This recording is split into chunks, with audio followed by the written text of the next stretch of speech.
You're listening to Stimulus Tech Talk, a conversation-based podcast created by Stimulus Technologies that covers a range of topics related to business and technology.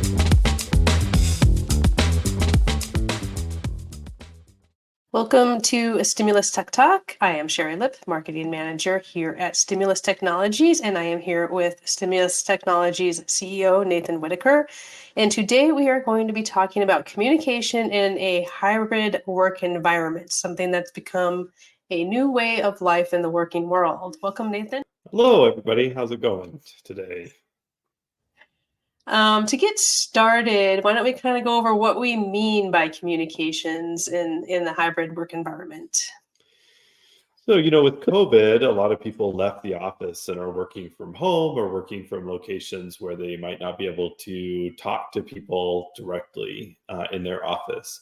And it certainly, for a lot of companies, has caused some issues with being able to, just have regular discussions and talk about, things that are going on in their work or personal lives, building um, interpersonal relationships between different parties. So there's just definitely a lot of issues that have come up over the last 3 years as teams have started working separately. And then if you're in a company, obviously, that has offices outside of one location, this is also a concern of work, communicating with people that aren't necessarily in your same location.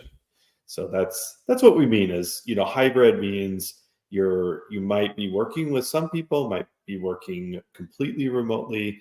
There's different classifications, so it's all over the place. But just be able to have a good communication inside your office. And what do you think the biggest communication frustrations employers have about a hybrid work environment?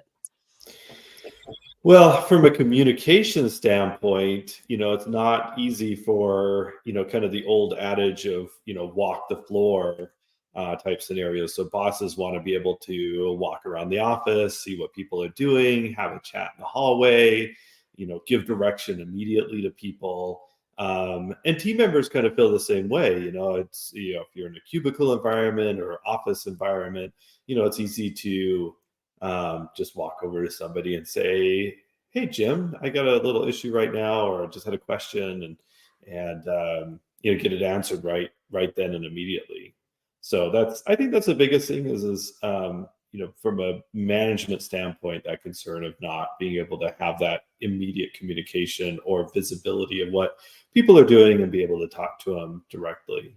And I think from an overall company culture perspective, as I mentioned, it's harder to develop interpersonal relationships among team members because you don't have that water cooler talk anymore. You can't just talk about, "Hey, how was your weekend? How are your kids?" Things like that. So I think Simon Sinek talks a lot about this in a couple of his books and podcasts that it's harder today to develop those relationships that create bonds between people that make successful teams.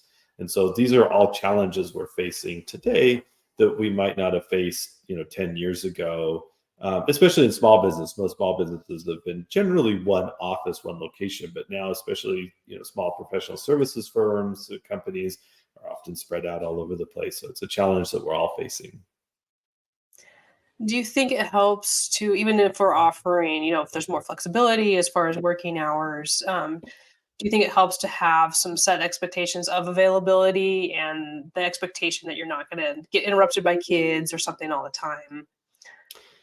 I think so. I think there's got to be boundaries between the two. I mean, I have plenty of people inside my organization and even myself, that have things throughout the day that taking kids back and forth to school or different activities that might be happening. And so having that communication with your team on where you're going to be at, but especially from a management to an employee standpoint, having those conversations of these are some of my constraints for working at home, but I'll make it up after hours, and ensuring that the work's still getting done. But obviously you need to communicate that among team members and then from a supervisory standpoint too. So when we're talking about communication, we were talking about when we're coming and talking about this topic, asynchronous and synchronous communication, and what do you mean by that? That's so I talk about this in the book, and maybe this is the techie in me that is coming out. In data, in the data world, there's two types of communication of data. There's synchronous and asynchronous. And synchronous means that it's a real time communication back and forth. And asynchronous means that there could be a delay in response to the original communication. And that's, when we, in the data world, we think about sending packets back and forth, communicating, the computers are talking constantly back and forth, whereas asynchronous, one side might send a data packet to the other side, and then it might be a while before it receives a response back. And I've translated this a little bit to the real world of, we have two different types of communications. We have synchronous, where like Sherry and I are currently doing, we're having a conversation between the two, but you as a viewer of this podcast or listener to the podcast are kind of asynchronous. You're going to consume this information, then you might reply to us or reach out to us if you have some questions. And I think where the rub becomes is when we have an expectation of one type of communication from one party and a different type of communication from the other party. So I think it kind of goes back to what you were saying earlier. If your boss expects to be able to walk over to your desk and say, "Hey, Jim, I need you to do this for me right now. Let's have a conversation about it." And then, in a hybrid environment, the boss, sends an email, sends a text message, sends an instant message or whatever it may be, and doesn't get a reply, then there's some frustration from the parties. And that's, I think, where a lot of, especially supervisors that haven't gotten through this yet, really get stuck, as they want to be able to have instant communication, where a lot of times in hybrid environments and even in office environments, it should be asynchronous communication, that you should, unless the building's on fire or a critical thing needs to happen right then and there, asynchronous communication might be the best way to do it. I liked it, even in my office environment, one of my managers had in his office at one point a cartoon that I thought was funny, and it was, he's a technical person, and it was this technician that was sitting there, typing away on his computer, and he had all these thoughts, that kind of thinking about the bubbles above his head, all these ideas and thoughts that were going on, and he being super productive as the frames went on, and all of a sudden somebody walked into the office and said, "Hey, Jim, you got a second?" And then all those bubbles burst. And that's a lot of times, even in an office environment, if we're disrupted, it causes lack of productivity. And so it's just understanding when is the time to disrupt and when is the time not. When is the time to expect synchronous communication? When is the time not? And it's interesting, like maybe the younger generation gets this a little bit better, because I remember, back when I was a kid, if I wanted to play in the neighborhood, I'd run outside, go knock on my friends' doors, and like, "Hey, Johnny, do you got time to play right now?" And you did or didn't, or you'd pick up the phone and call your friend and say, "Hey, do you want to hang out?" Now, the younger generation, it's always a text message, text message, "Can I call you right now?" And it's like, maybe, and for me, it's a little weird to do that. But it is like asking permission in an asynchronous way, a permission to have a synchronous conversation. And oftentimes that type of method leads to more productivity, because you can schedule a time where both of you can be focused on that conversation, rather than being always interrupting the other party for the attention. Yeah, and as we kind of get into some tools for this, do you think maybe people can be, especially if they are not super young, when it used to be you make a phone call and somebody may or may not answer, or you might leave a message and you don't know when you're going to hear from them, but maybe have that expectation when you're talking about like Teams or texting or in that instant message, like communicating that you want an answer quickly or it's okay to not answer quickly, because I think that's where sometimes it's like that expectation is when you text somebody, or message somebody, that they're going to answer immediately, even though they may be busy. And the party that's expecting an immediate response gets irritated if they don't, um, we're recording this podcast right now, and I set my phone to do not disturb. I shut my cell phone off, currently in airplane mode. I turn off my messaging. I turn off my Teams. I turn it all off. And, if there was an emergency right now, it'd be hard to get a hold of me because I need to be focused on this. Are there times in your workday that you also need to be focused? And how do you communicate that focus time to other people so you can be productive? Because often this instant communication, whether it's coming in from emails or instant messaging or phone calls or text messages, is quite disruptive. And I know, thinking about if you're an executive listening to this conversation, or somebody that's a knowledge worker in general, I mean, it's one of the complaints that I hear from people all the time, is, even in my peer world especially, is they have to like dedicate focus time outside of business hours because they can't shut off, or they don't feel like they can shut off that instant communication. But man, we're just inundated with vendors calling, or people looking for that quick answer that becomes so disruptive. And I think that's where we have a lot of issue in the modern work environment, is we're just so disrupted, and it's so hard to have productive time to work. And what kind of tools do you think are best for managing all this communication? Well, the first, I think, thing we have to do in our work environment is every time you communicate with somebody, think about what type of communication it is. And this should become natural as you think about this more. Is it something that you're expecting a response back that's a short, quick response back immediately? Like, it is critical that you get a response back quickly. And in those scenarios, then you use your instant messaging systems, business instant messaging systems like Microsoft Teams or Slack, or one of these other tools out there that allow for recorded communication between parties, because it's really important in a business environment to have this communication documented for all parties. But if it's like more lengthy, there's other ways to communicate. Email is still, very prevalent. But if you're sending an email, that's an asynchronous type of communication. You may or may not expect that email to have an immediate response, or, you really shouldn't. So, think about those things when you're communicating with somebody: is, do I really need an immediate response, or can this wait for some time? And choose your method of communication around that. And then, especially if you need focus time, if you're out of office or in meetings or whatever it may be, it's really nice now, integration of like Microsoft 365 or Google apps, that when you're in meetings, other people can see if you're busy. And then if they're sending emails or trying to communicate, they can see if there's block time or things where they're not able to get a response.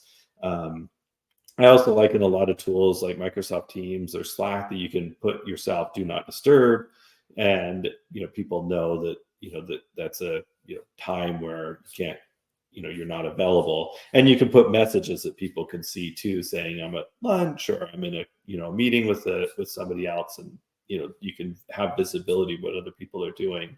So kind of business tools, when you think about it, those instant messaging applications like Microsoft Teams and Slack are the two really common ones now. And then in an office environment, you really should have something like Microsoft Office, Microsoft 365, so that you can have Outlook integrated with calendars and email, so you can see what everybody is doing. So, or Google Apps if you're in the Google world. Those are the two main systems for that asynchronous email communication that we highly recommend. And what kind of tools for meeting all together do you like? I mean, obviously Teams works for that as well. Yeah, so Teams is a great tool. Zoom became the most popular software package out there, during the pandemic, right? But you think of Teams, Zoom, GoToMeeting, any type of video meeting. again, that is synchronous communication. So the expectation obviously is everybody's in the room at the same time and talking to each other. And those type of things should be scheduled. We really love Zoom. I think it's a great tool because it allows a lot of collaboration. On the Google side, the Google Workspaces and the Google Apps in general have very similar type of structure. So if you're not in the Microsoft world, maybe you're on Mac or some other platform, the Google tools work really well too. But if you're in the Microsoft ecosystem, I think the price point between Google and Microsoft is very similar. And I think there's a more seamless interconnection, especially with other organizations with the Microsoft 365. So we highly recommend that. There's a lot of add-on apps too that are becoming really cool, like some assistants with AI that can record your meetings and transcode them and things like that. So, it's interesting to investigate some of those AI tools that can take your meetings, take notes automatically, and get AI generated summaries and transcriptions of those meetings too. So maybe check some of those out. But you just got to remember, again, Teams, Zoom, all those are synchronous communication. They should be scheduled so that everybody is available and attentive to that meeting. Yeah, it's kind of disconcerting when you're in a meeting with your camera on and somebody else is not have their camera on. You don't really know if they're paying attention to you. So I think, it's kind of, we'll be talking about setting up those kind of rules or expectations of how we're communicating is important. So I'm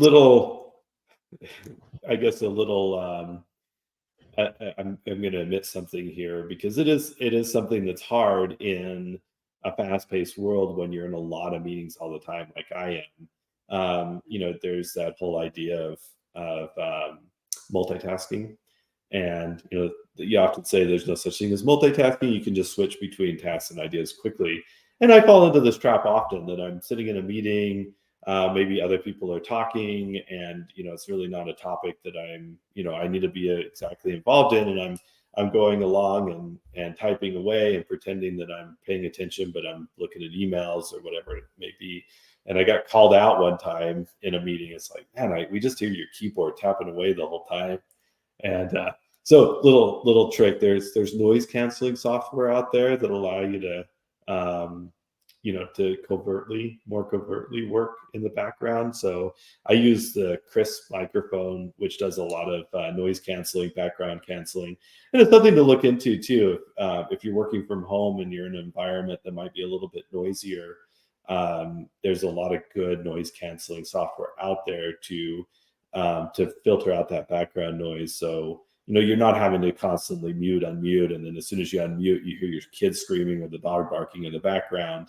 That software will take care of all of that noise canceling. So I use Crisp. There's other ones out there, but if you're working in maybe a potentially noisy environment, or if you type on a loud keyboard like I do, those tools are nice for these type of meetings. And certainly there are meetings you attend where you're listening and you're not maybe a participant, where you can turn the camera off and eat your lunch or or not feel too bad about it. But that brings up when you attend one of our webinars, feel free to do that, listen in, and take some notes on the topic. But obviously, like listening to a webinar or something like that, you're not participating as much in. So there's definitely some things to do that with.